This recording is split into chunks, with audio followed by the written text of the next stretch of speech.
And are you refreshed? Good. Now what? Good morning. It is. Yes, a very good morning. This is my first workshop of yours. Been following you just for a short amount of time. And probably I'm asking the same question that everybody asks. I've never heard the same question twice.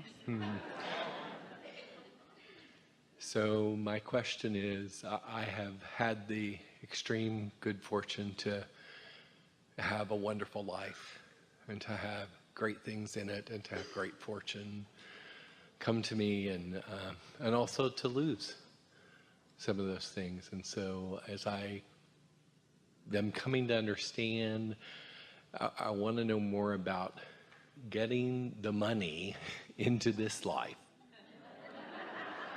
How do I get the money out of the vortex and into the bank? Well, we liked your approach to this, that it came and some of it didn't stay. And so the first thing that we think it would be fun to focus on is that through attention there is momentum, and through momentum there is eventual manifestation.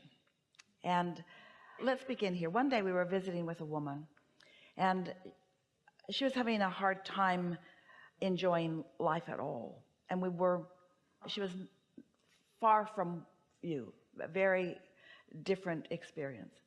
But we were wanting to guide her toward thinking about what she wanted, and she couldn't really identify anything. So we started naming a few things that she might want. And she said to us in a very dismissive way, "Oh no, I already have those things," which gave us the opportunity to point out the difference between, so many people think that desiring something or wanting something, it has to be something that hasn't been fulfilled yet. So you're reaching for something that is new. And we want to say in a way that you can really hear it, that it's a steady attention to something that causes it to come and then keeps it coming. So there are only two reasons that something would come and then go. Either it came and you were satisfied, and so you were focused upon other things and took your attention from it, or you were focusing in opposition of it. And usually that's what happens with people, is that they think that the subject of money or the subject of prosperity is just one subject, when really it is two. Every subject is two subjects. It's like a stick that you pick up, and on one end of it is wanted, and on the other end of it is the absence of wanted. So sometimes people think that they're focused upon what they want, when actually they are focused upon its absence, or they're worried about its absence. And so they're creating a momentum of resistance that makes it hard to come, and it makes it hard to stay after it has come. So it's a really important distinction, and the only way you can know for sure which end of the stick you're focused upon is by the way you feel. And it is also worth saying that once you have identified that you're on the end of the stick that you want because it feels good, and you're able to maintain it without so much split energy, then you accomplish momentum. And once the momentum is strong enough, now you've got a really influential point of attraction going, where it just has to come to you. For it to be otherwise would be completely illogical. Does that make sense to you? Yes. Sometimes people will say, well, there are lots of examples. A mother will say to her child, "Don't you know I love you?" And in that moment, there's no love. In that moment, there is maybe a desire for love, but there's no love right there. It's the other end of the stick going on. And so the child is confused, hearing the word love, but it's not being backed up with any emotion. And so they learn a word or a concept with a vibration that doesn't match it. And most people have learned the concept of money or prosperity from a vibration that doesn't match it. Because most people, when they talk about money, are coming at it from a shortage consciousness, wanting to overcome something. Well, you can't overcome what you're wanting to overcome. You're just adding momentum to it, and its influence is overcoming you. Does that make sense? Yes. So do you want to ask something more specific now that we have a basis here?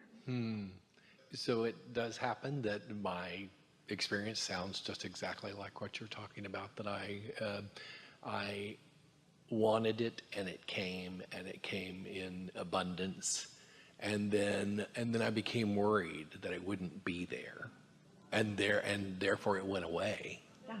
It seems pretty logical now, doesn't it? It totally now, totally. So how to swing that back the other way? It naturally swings back, because when you know what you don't want, you know what you do want. And so it really is a matter of knowing where you want your focus to be, and then knowing what it feels like when your focus is really there in a solid way. So it is as simple as talking more about what you do want and less about what you don't want, and not panicking when you feel worry, but feeling knowledgeable. In other words, oh, this emotion means I'm doing that thing I do, where I'm actually confused about which end of the stick I'm focusing upon. Jerry used to talk about, he was a really good mentor to a lot of people and a sort of financial guidance counselor to people. Esther still gets letters from people that knew Jerry when they were teenagers, who are now really thriving from the principles that he helped them to understand so many years ago. And he used to tell the story of how sometimes people who were in a situation where they had had some prosperity, and so they had a home, maybe two, and some cars and a boat, and he went down the list of things, and he described how he would see them. First the boat would go, and then the cable television, and then the things that were less necessary, and then this car. And it bothered him that they almost all seemed like they had to lose all of it before they started bouncing back. And he asked us, it was really a big question that he came to us with right from the beginning. Why is that? Why does it all seem like it has to go before the bounce back takes place? And we explained, because of the dread of more going, from the feeling of guardedness. The first thing going made them know it could happen, and then they stood in guardedness about the rest, and guardedness is that attention to what is not wanted. And so there are a lot of things that you could do to try to make it swing back, but we don't recommend any of them, because we know that your natural life causes you to naturally desire, and that when you've experienced contrast, that the desire is born right out of it, and that your vortex has more prosperity now than it ever has. I'm going to tell you another story, because this is the basis of what we're going to say to you next, and then we're going to give you everything we've got on this, which isn't much and doesn't need to be, because it's simple. A man was talking to us one day in his 60s. He had just lost everything, and he was worried, to say the least. Pressed is a better description, and finding a hard time imagining getting it back, because in his description to us, he had spent his whole lifetime getting there, and now it didn't feel to him like he could just start over again. And we said to him, but you're not understanding what your true power is, what your true leverage is, or what your true assets are. You're not understanding that with everything that you lived and everything that you asked for, that you've got a vibrational currency going on, and that this big contrast where you've lost it all has caused a big bounce of desire that is active and vibrationally wanting to influence you back into its fold. It's not about starting over, because you're not starting over vibrationally. And since vibration is the name of this game always, and since the vibration now is bigger and more robust, and you've got more non-physical energy in on it than you ever have before, your probability of financial success is greater now than it has ever been. But you've got to stop looking at where you are, which brings us to the most important part of this conversation that we're having all day here today, that we haven't said yet, that we really want to say, and that is, you know what messes up what you call your future manifestations and what we call your current vibration and readiness to perform for you? You're focusing upon what you think is. Your attention to what is, as it consumes you and influences your vibration to be about what is, prevents you from allowing what really is to come out of the vortex and into your bank. Does that make sense to you? It does.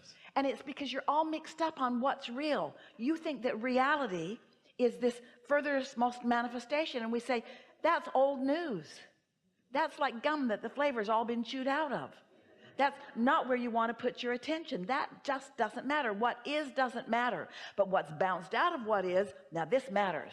This is where it all is. This is where the energy that creates worlds is focused. This is where your inner being is focused. This is where all the cooperative components have already been gathered. You just have to figure out how to be one of those cooperative components, which means you got to figure out how to stop worrying, which means you've got to stop letting what you think really is be less important to you by putting your attention somewhere else. So when we say not a good idea to think about that, you say, okay, I won't think about that thing that I'm thinking about. I'm not going to think about that thing that I'm thinking about anymore, because thinking about it isn't good, and I'm not going to think about it, but I'm thinking about it, because you're thinking about that thing that you don't want to think about. So you got to think about something else. And often when you pick up the stick and you want to think about this end, you're thinking about that end, then you need to pick up a different stick, because that stick already has enough influence going on that it's more difficult for you to find your alignment. Now, when you hear this, it's going to make all the difference in the world for you, all of you. Any of you have anything that you want, just stay with us for a little bit, because this is how it is. You've put it all in your vortex through all of these step one moments that you've had, and Source has gathered it all up, and it's gestating, and it's ready in varying degrees to flow into your experience in ways that you can feel it, and ways that you can know it, and then ways that you can sniff it out, and then in ways that you can see it. These are thoughts turning to things, and they are in various stages of that becoming. So when you get it, that these things are becoming, that they are turning to things, and you choose a subject that you are not resistant about, then these steps that we've been talking about start making sense to you, because you did all these step ones, and so you've got all of this stuff brewing and ready for you. You don't have to focus on the precision or the specifics of these things in order to allow them to come about. You just can't focus in opposition. You could have 10 things that matter to you.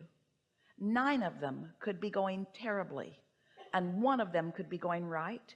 And if you would focus mostly upon that one that's going right, you would hold yourself in vibrational alignment with your vortex, and the other 9 would start performing well for you, because you've taken your attention away from the opposite end of the stick. Does that make sense to you? So that's where meditation really comes in, because you've already asked and it's already been given. And if you can quiet your mind, then your vibration rises, and then you receive the good ideas, and off you go. So it's about not trying so hard. It's about not trying to make it happen. It's about accepting that it is happening, and you just have to allow yourself to allow yourself to allow yourself to allow yourself. You have to get ready to be ready to be ready to be ready to be ready. It doesn't all have to happen this red hot minute any more than the corn needs to become another stalk of corn and an ear of corn right now. It's a process, and it's becoming, and you understand it, and you're good with that. And meanwhile, you're keeping yourself happy by focusing upon anything and everything that makes you feel pretty good. And if you can't find anything that feels good, sleep a lot. If you can't find anything that feels good, then do anything you can that distracts you from it. We know there are things that feel better than others. Imagine the cork bobbing on the surface of the water. That's in the vortex. That's pure positive energy. Now, you can hold it under the water artificially, unnaturally. That's what negative emotion is. But when you let go, it's going to bob back up. And so when you said, how do you get it flipped the other way? It is flipping. It wants to flip. Your inner being is influencing it to flip. It's already flipped. It's already flipped. The energy's already flipped. It's already flipped. It's already performing for you. So we're going to speak this in negative terms, but sometimes it's easier to hear it. If you stop doing that thing you do that isn't letting it happen, it'll happen. And how do you know when you're doing that thing that doesn't let it happen? You're worried.